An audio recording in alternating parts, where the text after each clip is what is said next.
Bonjour à tous, ce n'est pas dans un lieu extraordinaire, cette fois-ci dans un cadre naturel que je filme cette petite vidéo. Mais il y a du bruit partout autour du prieuré, ici sur la montagne d'Entoto à Addis Abeba.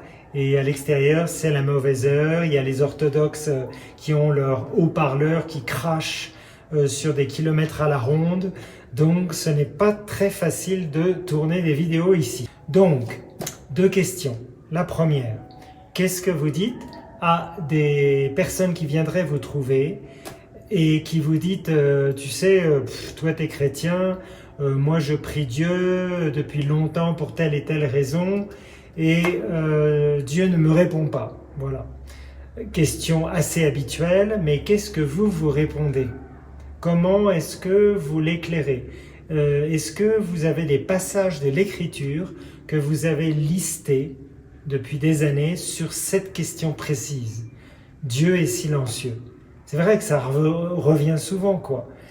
Et ça, c'est la première question. La deuxième question à laquelle il nous faut répondre, si nous croyons au retour du Christ, puisque Jésus va nous adresser cette question, est-ce qu'on a des lumières sur le retour glorieux de Jésus?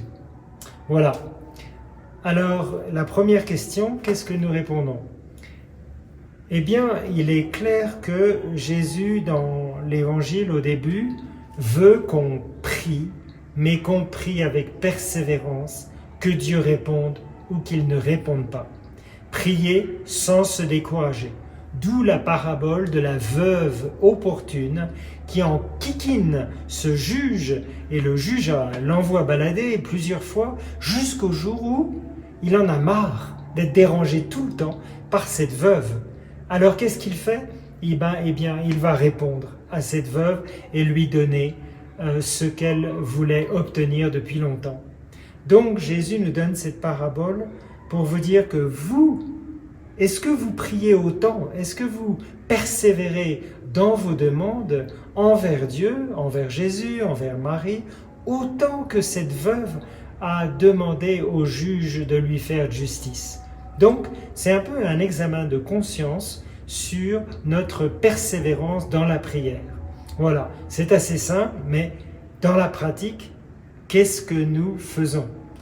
Est-ce que nous prions vraiment avec persévérance?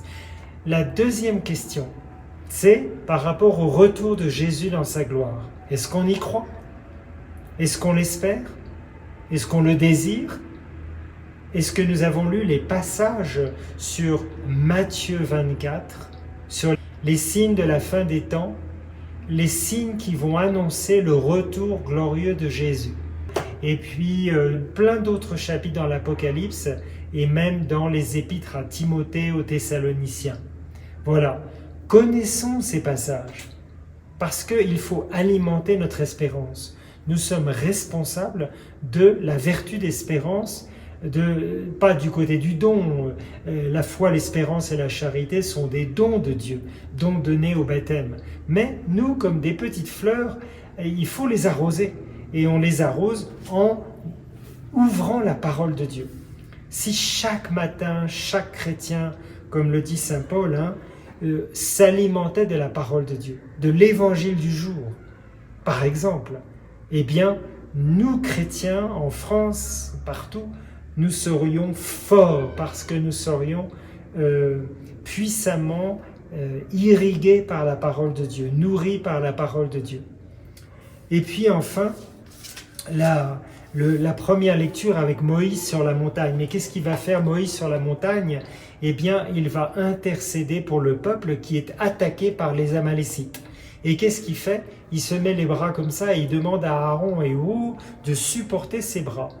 Et c'est une préfiguration merveilleuse de Jésus crucifié, les bras en croix, qui intercède en notre faveur 1800 ans plus tard, sur la colline du Golgotha.